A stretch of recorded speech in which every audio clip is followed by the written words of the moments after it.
बच्चों चलते हैं मेंटल मैथ क्लास 9th के नेक्स्ट क्वेश्चन की तरफ। मैं हूं हरी सर और आप देख रहे हैं मेरा यूट्यूब चैनल चलो कदम बढ़ाए। क्वेश्चन नंबर 9 करने वाले हैं, आइए देख लेते हैं।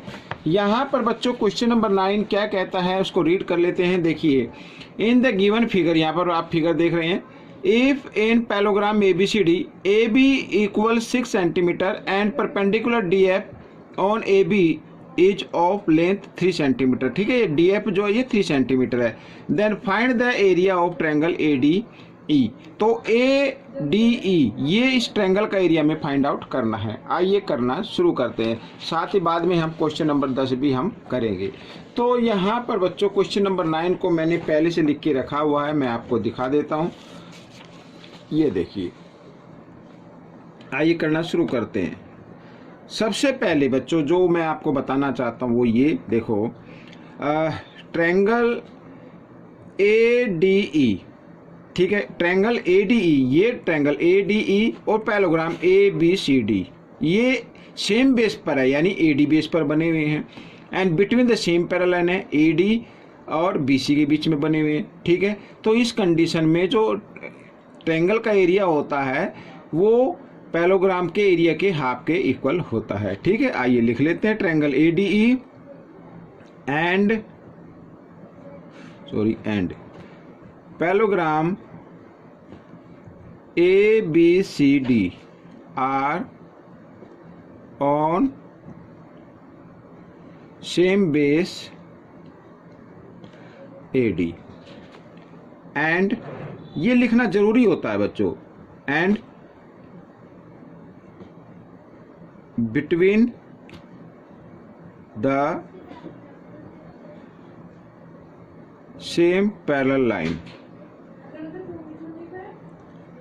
यानी AD पैरेलल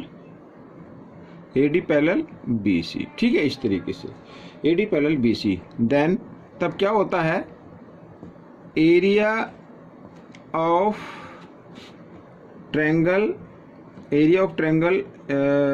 ये ट्रायंगल लिख देता हूं मैं,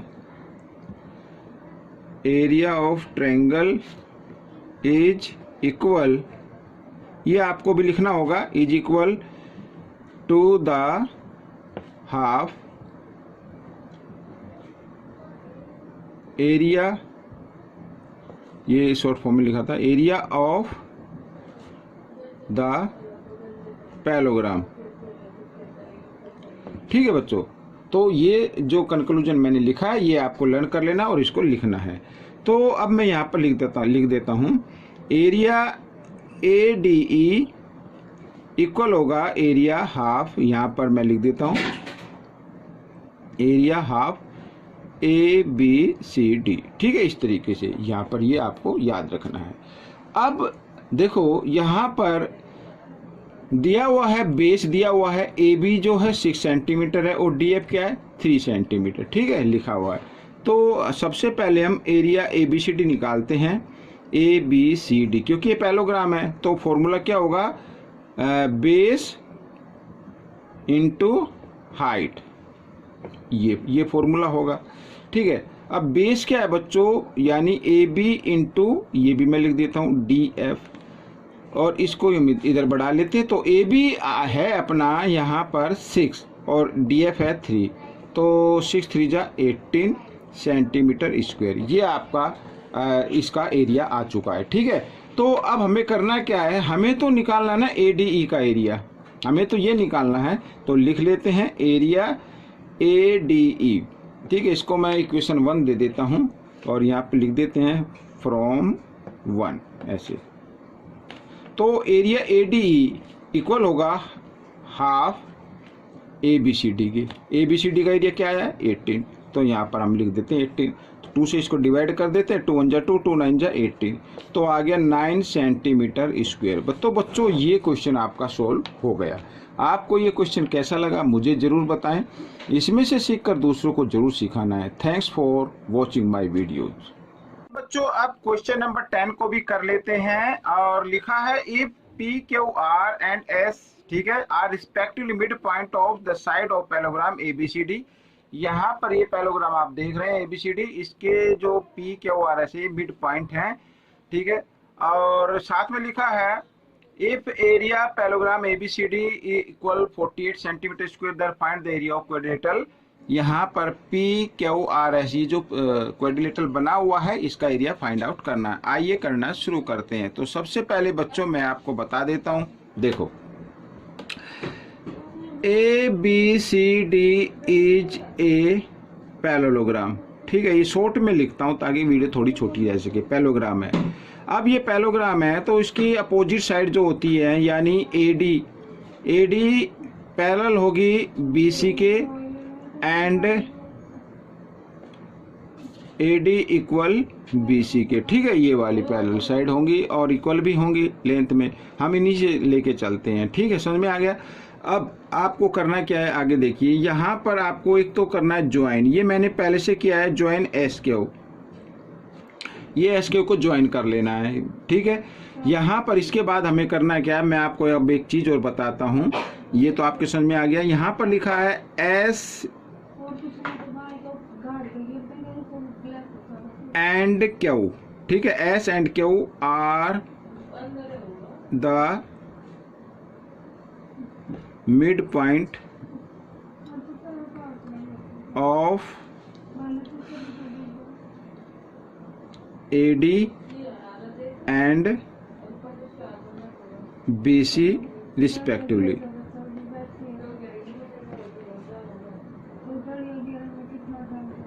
ठीक है। ये यहाँ पर ये आ गया, समझ में आ गया, रिस्पेक्टिवली। अब देखो तो ये मिड पॉइंट है, इसका मतलब AS की जो लेंथ होगी वो AD के हाफ के इक्वल होगी, AD के हाफ के इक्वल होगी। AS की लेंथ क्या होगी, AD के हाफ के इक्वल होगी। और साथ ही यहाँ पर BQ की लेंथ भी क्या होगी, BC के हाफ के इक्वल होगी। अब बच्चों देखो यहाँ पर AD इक्वल है BC, तो इनके हाफ भी क्या हो गए, आपस में इक्वल हो गए। तो मैं यहाँ पर लिख देता हूँ AS इक्वल BQ, और क्योंकि AD पैरेलल है BC के तो AS पैरेलल होगी BQ के। समझ में आ गया। तो अब इनसे जो फिगर बनेगी यानी ABQS इज ए पैरेललोग्राम, ये एक पैरेललोग्राम बन गया। समझ में आ गया।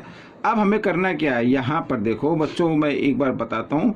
ट्रायंगल SQP, देखो triangle SQP and parallelogram ABQS are on same base, same base पर है। ये बेस कौन सा लगता है, बेस लगता है SQ, ठीक है, सेम बेस पर है। Then the area of triangle is equal to इसको मैं ऐसे रख लेता, to the half area of the parallelogram. ये आपको जरूर लिखना पड़ेगा, ठीक है। यहाँ पर यहाँ से लेके यहाँ तक।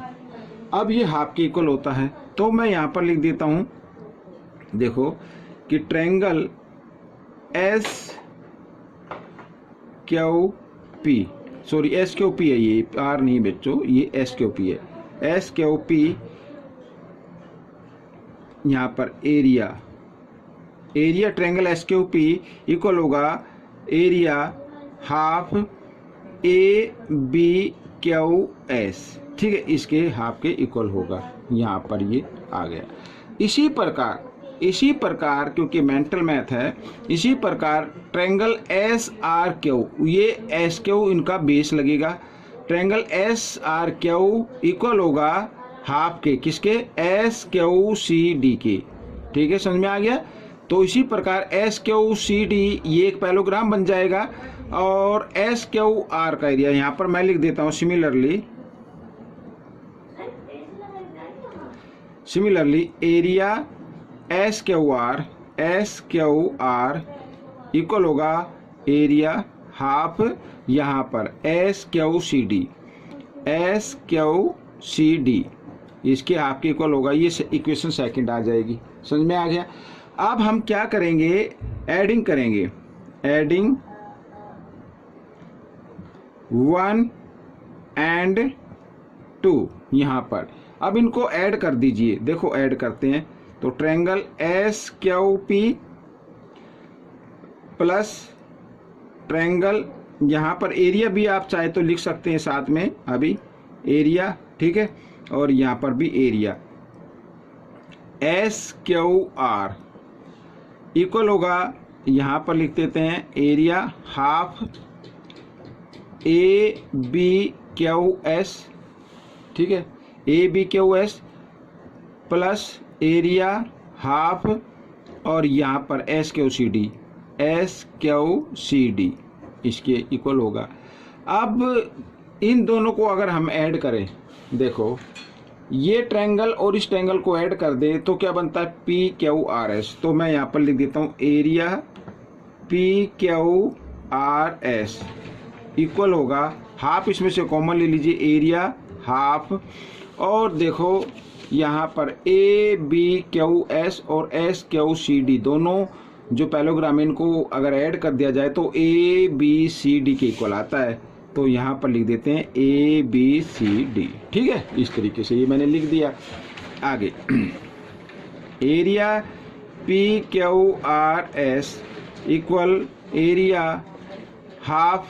अब ABCD का एरिया तो बच्चों गिवन है, यहाँ पर आप देख सकते हैं 48। तो हम क्या करेंगे, ABCD की जगह क्या लिखना है, 48 लिखना है। 2 से इसको डिवाइड कर दीजिए, 2 2 जा 4, 2 4 जा 8, तो यहाँ पर आ गया 24 सेंटीमीटर स्क्वायर। ये आपका आंसर बन गया। तो बच्चों ये था एक क्वेश्चन, आपको कैसे लगा मुझे ज़रूर बताएं, और मेरी वीडियो देखने के लिए आप सभी बच्चों का बहुत बहुत धन्यवाद। मिलते हैं अगले क्वेश्चन में, तब तक आप प्रैक्टिस करते रहें।